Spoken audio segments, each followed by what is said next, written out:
Bom dia, sétimo ano. Tudo bem? Acho que sim, né?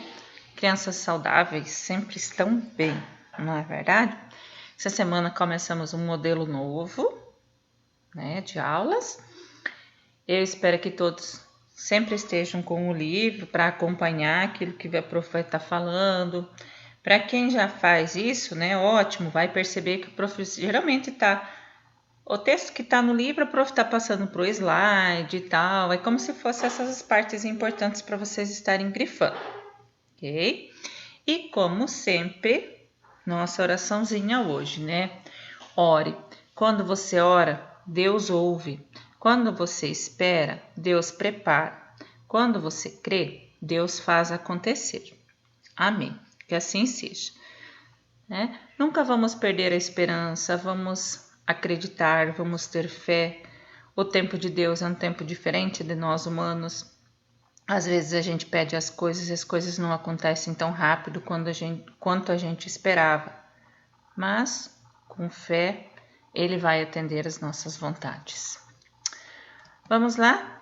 Viemos falando nessas últimas aulas, né, sobre as formas. Foi, né, o módulo 3, a gente trabalhou sobre o rei, sobre como era o absolutismo, no módulo 3, desculpa, como eles protegiam as suas riquezas. E desde a aula passada nós estamos falando sobre o mundo fica maior, maior entre aspas. Na semana passada era a expansão marítima e nesta semana, então, o capítulo 13 vai falar sobre os desafios do mar. Pelo horário, vocês viram, agora nós teremos 2 aulas por semana, e aí a prof vai sempre separar o capítulo em 2 partes. O capítulo todo é da página 180 a 195. Hoje vocês, depois do vídeo, vocês já vão lá para o livro, façam a leitura de todo o capítulo, porém, ou se não vencer fazer, se é muita coisa, pelo menos da 180 a 185, que depois a gente vai no chat e vai falar sobre essas páginas. Ok? Mitos e perigos do mar. Os perigos do mar eram muitos naquela época, principalmente porque os conhecimentos marítimos não eram precisos. Hoje, com toda a tecnologia que nós temos, ainda é difícil para se locomover. Nós temos muita tecnologia aí para locomoção.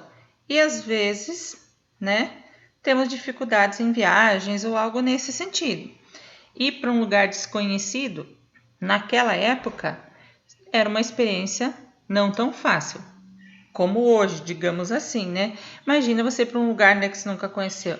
Ai, prof, hoje tem GPS. Beleza, legal, hoje nós temos GPS. Mas nós estamos falando do século XV, século XVI, né? 1400, 1500. E como eles tinham poucos conhecimentos precisos, isso fazia circular muitas lendas e fantasias sobre os perigos que se encontravam no mar. E tanto que o Oceano Atlântico, na época, era conhecido como Mar Tenebroso. Memorizem isso, coloca lá, abre a gavetinha lá para avaliação, né? O que era o Mar Tenebroso? Mar Tenebroso era o Oceano Atlântico para os europeus, porque eles não conheciam, eles conheciam só a parte bem próxima da costa. E aí eles acreditavam que nele viviam monstros e serpentes terríveis, que engoliam as embarcações, monstros, né? Os marinheiros muitas vezes jogavam presentes para o mar, era uma espécie de oferenda, ou, né, eu vou dar um presentinho porque aí isso vai acalmar uma tempestade, isso vai me livrar de um naufrágio, algo nesse sentido. Então, esses mitos e perigos do mar, a partezinha que a prof separou para essa semana é sobre os perigos reais, os perigos imaginários e que esse Oceano Atlântico é um mar tenebroso. Tá? Além da navegação e tecnologias, nas tecnologias que a prof vai mencionar também. Ok? Aqui nós temos uma carta marina do século XVI. E nela a gente consegue ver monstros que, segundo o imaginário da época, então habitavam os mares. Essa imagem é a imagem que vocês têm no livro de vocês também, que aí vai estar um pouco, talvez mais ampliada, menos ampliada, né? Dependendo de onde você está assistindo. Então, no início do século XV, pouco se sabia a respeito do mundo. Os conhecimentos geográficos apareciam misturados com lendas, histórias religiosas, tanto nos mapas como nos livros. Imaginava-se, por exemplo, que para lá da linha do horizonte estava a boca do inferno, pronta para engolir homens e navios. Olha a imagem aí. Né? Você vai andar até chegar no horizonte, lá você vai cair dentro de uma boca que é o inferno, que os capetinhas estão aí fervendo já o caldeirão. Havia quem garantisse que as águas ferviam em ondas gigantescas e redemoinhos borbulhantes, quem jurasse ter visto monstros terríveis, sereias e tritões. Ou seja, eu não conheço, então eu vou inventar. Muitos acreditavam que o mar pudesse ser habitado por monstros, enquanto outros tinham uma visão de terra como algo plano e, portanto, ao navegar para o fim, a caravela poderia cair num grande abismo. Então, como eles imaginavam a terra, né? Algo, pedaço plano aí que você vai chegar até a borda e vai cair. Aqui também, representando, né? Eles vão andar até a bordinha, chegou aí, caiu. Embaixo está o monstro para engolir eles. Perigos reais. Então, a prof já falou para vocês.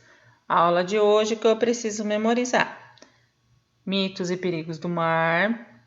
Oceano Atlântico conhecido como um mar tenebroso, porque eles acreditavam que existiam, né, seres imaginários aí, então eles tinham muito medo desse mar.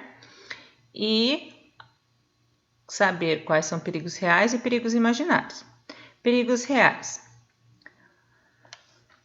Fome e sede.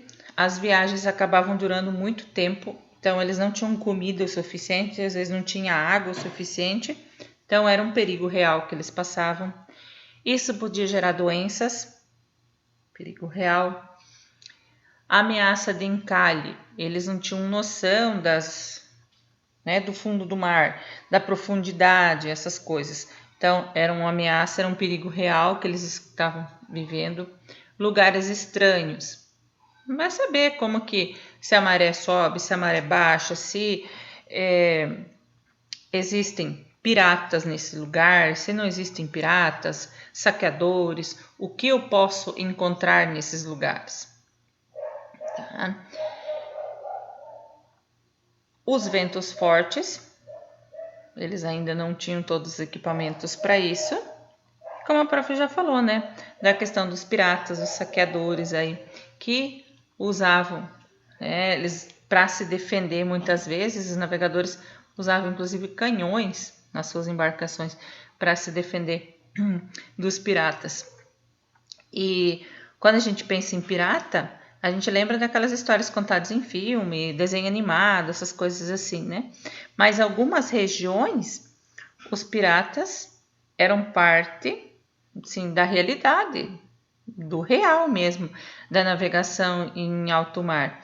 Inclusive, o livro de vocês menciona lá no Aplicando o Assunto que na atualidade, por conta da ação desses indivíduos, há lugares perigosos para navegar, como a costa da Somália.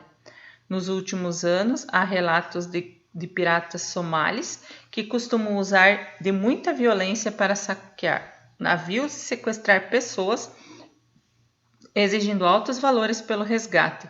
Em 2016, 26 marinheiros foram libertos de uma só vez, após serem mantidos em cativeiro por piratas somalis desde 2012. Então, algo do século XV que até hoje ainda assusta um pouco, né? Os perigos imaginários. Então, eles acreditavam que a Terra era achatada, que o mar era habitado por monstros horríveis, que na altura da linha do Equador os barcos iriam incendiar, que era a parte mais quente, a boca do inferno. Então, eram coisas, hipóteses, assim, imaginações. Navegação e tecnologias. Os portugueses e os espanhóis já conheciam algumas técnicas de navegação e tinham alguma experiência em navegar pelo continente. Inclusive, existem registros históricos sobre a prática da navegação comercial desde lá do período lá dos mouros na Península Ibérica. Porém, se praticava a navegação de cabotagem. O que é navegação de cabotagem? É uma navegação costeira, uma navegação que não vai para o alto mar. Eles ficam costeando, né, o continente. O desenvolvimento náutico, proporcionado por novas técnicas e instrumentos de navegação, permitiram que as navegações então se tornassem mais eficientes.